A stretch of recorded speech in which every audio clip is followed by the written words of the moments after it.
Assalamualaikum warahmatullahi wabarakatuh. Baik, saya ucapkan terima kasih kepada dosen pengampu mata kuliah yang telah memberikan tugas pada kali ini untuk pengganti ujian tengah semester genap pada mata kuliah Peradilan Agama di Indonesia. Saya di sini akan menyampaikan materi yang keempat, yaitu hubungan peradilan agama dan proses penerapan hukum Islam di Indonesia. Namun pertama-tama saya akan memperkenalkan diri terlebih dahulu, karena kata pepatah, tak kenal maka tak sayang. Baik, perkenalkan, nama saya Yusi Miftahul Jannah, biasa dipanggil Yusi, dengan NIM 186010222222181.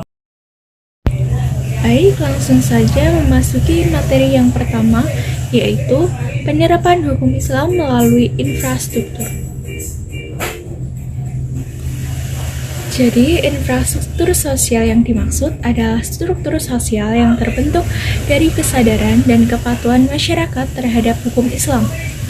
Dalam hal ini, masyarakat menjadi aktor utama dalam penerapan hukum Islam, baik dalam kehidupan sehari-hari maupun dalam pengambilan keputusan yang berkaitan dengan masalah hukum. Penerapan hukum Islam ini dapat dilakukan melalui berbagai cara, seperti pembentukan lembaga-lembaga sosial yang berbasis pada nilai-nilai Islam. Contohnya majelis taklim, pengajian, dan lembaga zakat. Jadi, dalam konteks penerapan hukum Islam melalui infrastruktur sosial, pemerintah atau penguasa hanya berperan sebagai fasilitator atau pengawas, bukan sebagai penentu kebijakan. Hal ini berarti bahwa keputusan-keputusan yang berkaitan dengan penerapan hukum Islam diambil oleh masyarakat sendiri dengan mempertimbangkan nilai-nilai Islam dan kepentingan bersama. Dengan demikian, penerapan hukum Islam melalui infrastruktur sosial dapat menjadi alternatif yang efektif dalam memperkuat kesadaran dan kepatuhan masyarakat terhadap hukum Islam, serta memperkuat nilai-nilai keislaman dalam kehidupan sosial. Memasuki subbab pertama, yaitu institusi hukum Islam yang dibentuk melalui infrastruktur. Terdapat beberapa institusi hukum Islam yang dibentuk melalui infrastruktur, di antaranya yang pertama Nahdlatul Ulama yang sering kita sebut dengan NU. NU adalah organisasi Islam terbesar di Indonesia yang bergerak di bidang pendidikan, dakwah, dan sosial. NU memiliki peran penting dalam pengembangan hukum Islam di Indonesia, terutama dalam hal pengembangan fikih dan fatwa. Yang kedua, Muhammadiyah. Muhammadiyah adalah organisasi Islam yang juga bergerak di bidang pendidikan, dakwah, dan sosial. Muhammadiyah ini juga memiliki peran penting dalam pengembangan hukum Islam di Indonesia. Yang ketiga yaitu Majelis Ulama Indonesia atau MUI. MUI adalah lembaga yang bertugas memberikan fatwa dan nasihat hukum Islam di Indonesia. MUI memiliki peran penting dalam pengembangan hukum Islam di Indonesia, terutama dalam hal pengembangan fatwa. Yang keempat, Badan Amil Zakat, Infak, dan Sodaqoh atau BASIS. BASIS adalah lembaga yang bertugas mengumpulkan dan menyalurkan zakat, infak, dan sodaqoh di Indonesia. BASIS memiliki peran penting dalam pengembangan hukum Islam di Indonesia, terutama dalam hal pengembangan zakat.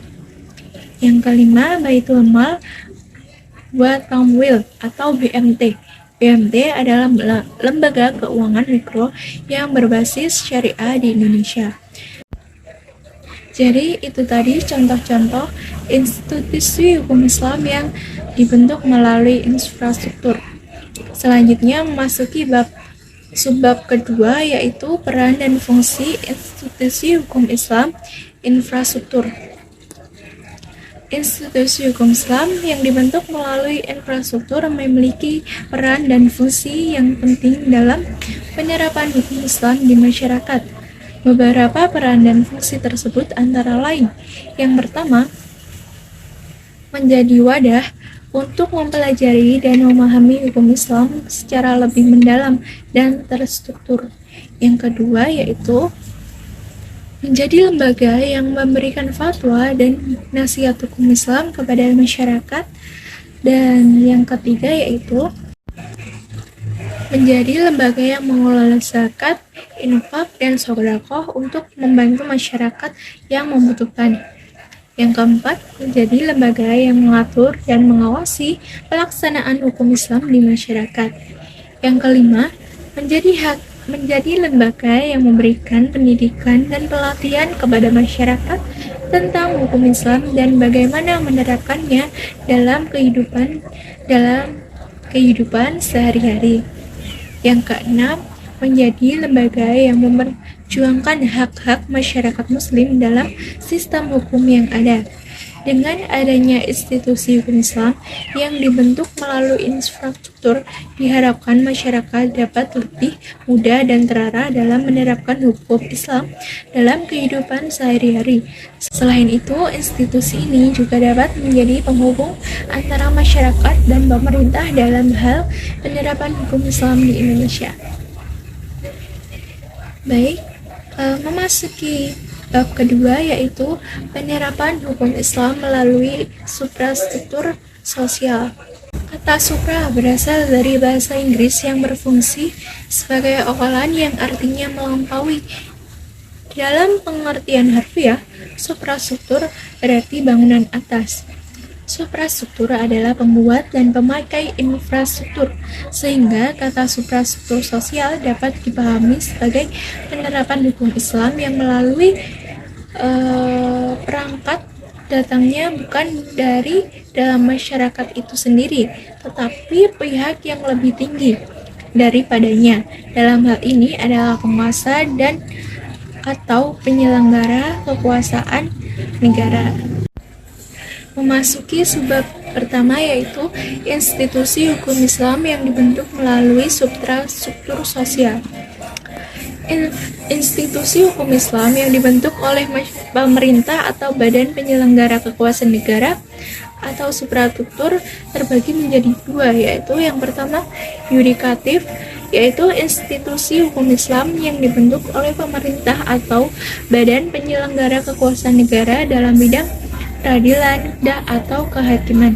Contohnya pengadilan agama, mahkamah syariah, dan mahkamah konstitusi. Institusi ini bertanggung jawab untuk menegakkan hukum Islam dalam hal-hal yang berkaitan dengan peradilan.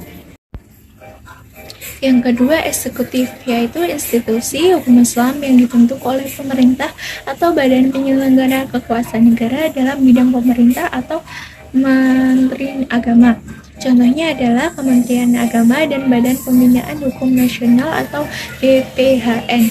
Institusi ini bertanggung jawab untuk mengatur dan mengawasi pelaksanaan hukum Islam dalam kehidupan masyarakat. Jadi itu tadi institusi hukum Islam yang dibentuk melalui suprastruktur.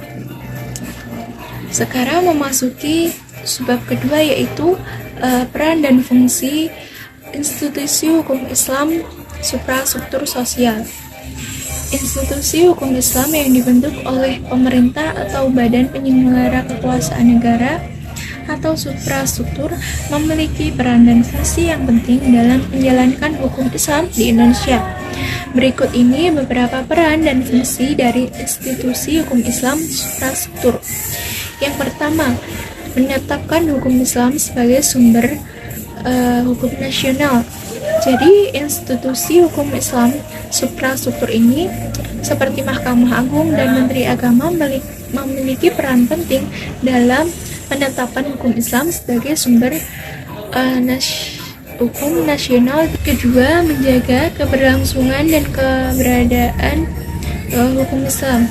Jadi institusi hukum Islam suprastruktur bertanggung jawab untuk menjaga keberlangsungan dan keberadaan hukum Islam di Indonesia, sehingga hukum Islam dapat terus diterapkan dan berkembang sesuai dengan perkembangan zaman.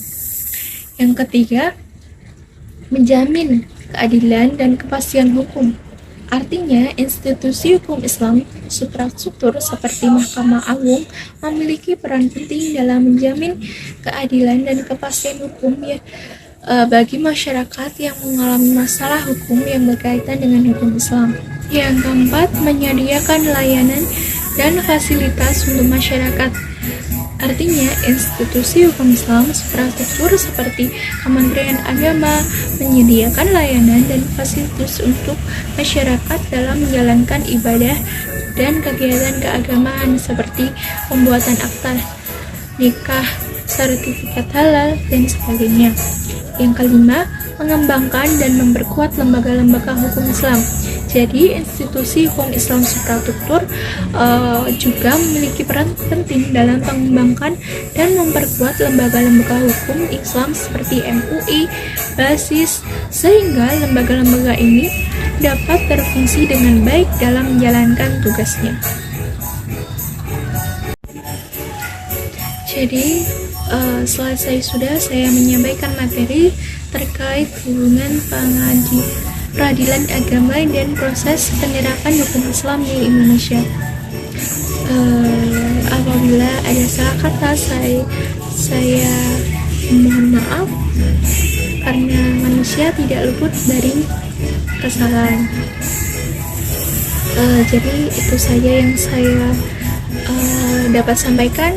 Saya ucapkan terima kasih dan wassalamualaikum warahmatullahi wabarakatuh.